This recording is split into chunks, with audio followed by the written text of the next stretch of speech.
Mes enfants, rassemblez-vous. Rassemblez-vous sous l'arbre à palabres où résonnent encore les voix de nos pères. Que les femmes posent leurs calebasses, que les hommes suspendent leurs roues, que les enfants cessent leur jeu. Car ce soir, tandis que les étoiles allument leurs flambeaux dans le ciel de nos ancêtres, je vais vous conter une histoire qui fera trembler votre âme. Écoutez bien, ô mes enfants. Écoutez avec vos oreilles, écoutez avec votre cœur, écoutez avec l'esprit de vos aïeux qui veillent sur nous. Car cette histoire, elle a coulé dans le sang de nos lignées depuis que le premier homme a posé ses pieds sur la terre rouge de notre mère Afrique.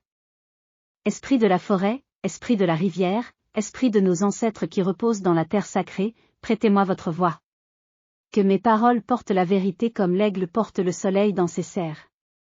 Il était une fois, dans les temps anciens où la parole était plus sacrée que l'or, plus précieuse que les plus beaux tissus cantes, un village au cœur de la grande forêt d'Afrique de l'Ouest. Ce village se nommait Kouroukan, ce qui signifie « là où la vérité demeure ». Ces cases rondes aux toits de chaume se blottissaient entre les fromagers géants et les hirocos centenaires, comme des enfants dans les bras de leur mère. Dans ce village vivait un homme que l'on appelait Diafara, fils de Soso, petit-fils de Camara la grande tisserande. Diafara était beau comme le matin qui naît, fort comme le baobab, mais hélas. Son cœur portait une tache sombre que même sa mère n'avait pas su voir naître. Mes enfants, sachez que Diafara avait reçu de ses ancêtres le don de la parole. Quand il parlait, les oiseaux cessaient leur chant pour l'écouter. Quand il comptait, les enfants oubliaient leur faim. Quand il promettait, les cœurs s'ouvraient comme des fleurs à la rosée du matin. Mais comme disent nos sages, la langue qui manie la vérité peut aussi tisser le mensonge. Le chef du village était un homme juste nommé Bakari l'Ancien, dont la barbe blanche portait la sagesse de 80 saisons. Il avait une fille unique, Aminata, belle comme la lune nouvelle, douce comme le miel des abeilles sauvages. Tous les jeunes hommes du village et des villages voisins désiraient la prendre pour épouse, mais le cœur d'Aminata n'avait choisi personne. Écoutez bien, mes enfants. Écoutez comme le malheur naît souvent de ce qui nous semble bon. Or donc, il arriva que des bandits vinrent troubler la paix de Kouroukan. Ils venaient de l'est, montés sur des chevaux rapides comme le vent de l'harmattan, armés de lances brillantes comme les éclairs.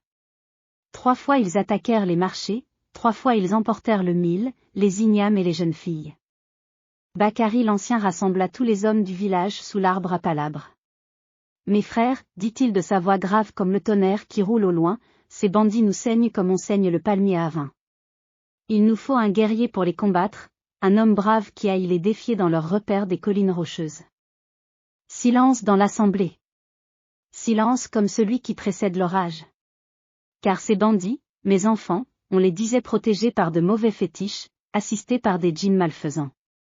Leur chef, Massa le Terrible, portait une amulette qui, disait-on, rendait les lances aussi molles que l'herbe et les flèches aussi inoffensives que des gouttes de pluie. C'est alors que Diafara se leva. Ah!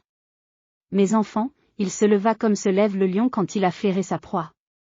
Ses yeux brillaient, ses muscles se tendaient sous sa peau luisante.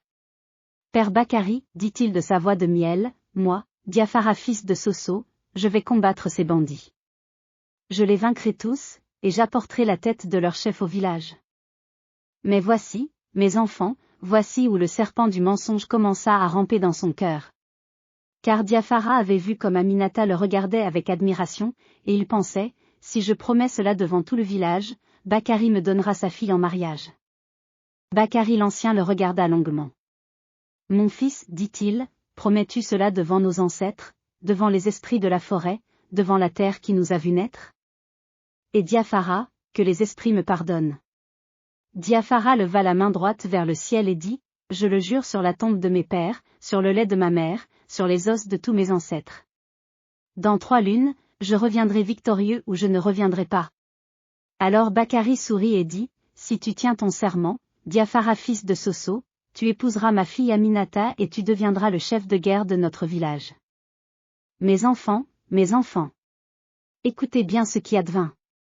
Diafara partit donc vers les collines rocheuses, emportant sa lance, son arc et sa vantardise. Mais quand il arriva près du repère des bandits et qu'il vit leur nombre, ils étaient 50. Quand il entendit leur rire cruel résonner entre les rochers, quand il sentit l'odeur de mort qui flottait autour de leur campement, son cœur de lion se changea en cœur de lièvre. 3 jours il se cacha dans les buissons épineux, tremblant comme la feuille sous l'orage. Le 4e jour, il prit la fuite et courut vers le sud jusqu'à un autre village où personne ne le connaissait. Là, il se fit passer pour un marchand et vécut dans le mensonge, achetant et vendant des noix de cola. Mais mes enfants, peut-on fuir sa parole comme on fuit l'ennemi? La parole nous suit comme notre ombre. Pendant ce temps, à Kouroukan, on l'attendait. La première lune passa, puis la deuxième. Les bandits continuaient leurs méfaits. Aminata pleurait en secret, car son cœur s'était attaché au beau parleur. Bakari l'ancien se taisait, mais sa barbe blanchissait de jour en jour. Quand la 3e lune fut pleine, Diafara se dit, « Il faut que je rentre. Je dirai que j'ai combattu vaillamment, que j'ai été blessé, que les bandits ont fui vers des terres lointaines.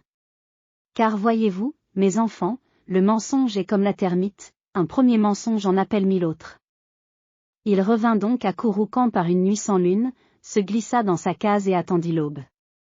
Au matin, il se couvrit de bandages qu'il avait tachés avec le sang d'un poulet, se fit des blessures superficielles avec une épine, et se présenta devant le village rassemblé. « Mes frères, cria-t-il d'une voix faible mais théâtrale, j'ai tenu mon serment. Les bandits sont morts ou dispersés. Massa le terrible gît au fond d'un ravin, sa tête tranchée par ma lance. Le village explosa de joie. On dansa, on chanta, on prépara la bière de mille. Bakari l'ancien souriait de toutes ses rides, et Aminata regardait son prétendu héros avec des yeux brillants d'amour et d'admiration. Mais mes enfants! Mes enfants! Les ancêtres voient tout, les esprits entendent tout. Car le lendemain même, arriva au village un vrai guerrier, Sundiata le brave, qui fuyait les bandits. Et Sundiata raconta la vérité, les bandits étaient toujours là, plus forts que jamais, et ils avaient même ri en entendant parler d'un couard qui s'était caché 3 jours dans les buissons avant de fuir. Ah! Mes enfants! Voyez comme la vérité finit toujours par percer, comme l'eau finit toujours par trouver son chemin vers la rivière. Bakari l'ancien comprit tout. Ses yeux devinrent durs comme la pierre, sa voix froide comme l'armatan du matin. Diafara fils de Soso, dit-il, approche-toi de l'arbre à palabres. Diafara s'approcha, tremblant déjà, car il sentait que les esprits s'assemblaient autour de lui comme des nuages d'orage. Tu as menti, dit Bakari. Tu as menti devant nos ancêtres, devant les esprits, devant la terre sacrée. Tu as souillé ton serment comme on souille l'eau pure avec de la boue. Diafara voulut parler, voulut encore mentir, mais écoutez bien, mes enfants. Écoutez le châtiment des ancêtres. À l'instant où il ouvrit la bouche pour proférer un nouveau mensonge, sa langue se mit à enfler, à s'allonger, à se couvrir d'écailles. Ses dents devinrent des crochets, sa salive devint du venin. Sa langue de menteur se transforma en serpent véritable qui sifflait et se dressait dans sa bouche. Diafara ne pouvait plus parler. Il ne pouvait que siffler comme le reptile qu'il était devenu dans son âme. Le serpent sortait de sa bouche, rentrait, ressortait, et chaque fois qu'il essayait de mentir encore, le serpent grandissait et son venin coulait sur ses lèvres. Le village entier recula d'horreur. Les femmes cachèrent leurs enfants, les hommes saisirent leurs lances. Car comme disent nos pères, qui nourrit le serpent du mensonge finit par être dévoré par lui. Diafara s'enfuit dans la forêt, condamné à vivre seul, à ne plus jamais pouvoir prononcer une parole humaine. On dit qu'on l'entend parfois, la nuit, sifflant sa détresse entre les arbres, et que le serpent de sa langue a grandi jusqu'à l'étouffer presque. Quant aux vrais bandits, ils furent finalement vaincus par Sundiata le brave, qui épousa Aminata et devint le protecteur de Kouroukan. Car la vérité, mes enfants, la vérité finit toujours par triompher, comme le soleil finit toujours par percer les nuages. Mes enfants, mes chers enfants. Cette histoire que je viens de vous conter, elle n'est pas seulement l'histoire de Diafara le menteur. C'est l'histoire de tous ceux qui pensent que la parole n'est qu'un outil pour obtenir ce qu'ils désirent. Écoutez l'enseignement de nos ancêtres, la parole est sacrée comme l'eau qui donne la vie. Celui qui la souille se souille lui-même. Et encore, le mensonge a des jambes courtes, mais la vérité a des ailes d'aigle. Rappelez-vous, ô mes enfants, que vos paroles vous survivront quand vos corps reposeront dans la terre. Elles voleront de bouche en bouche, de génération en génération. Que voulez-vous qu'elle porte? La vérité qui éclaire ou le mensonge qui empoisonne? Dans notre tradition Ubuntu, nous disons, je suis parce que nous sommes. Mais l'on pourrait aussi dire, ma parole est vraie parce que la vérité nous unit tous. Le menteur se sépare de la communauté des hommes, il se fait serpent qui rampe seul dans les ténèbres. Alors, mes enfants, quand vous grandirez et que la tentation du mensonge viendra frapper à la porte de votre cœur, souvenez-vous de Diaphara. Souvenez-vous que la parole donnée est un pont entre les âmes, et que celui qui brise ce pont tombe dans l'abîme de la solitude.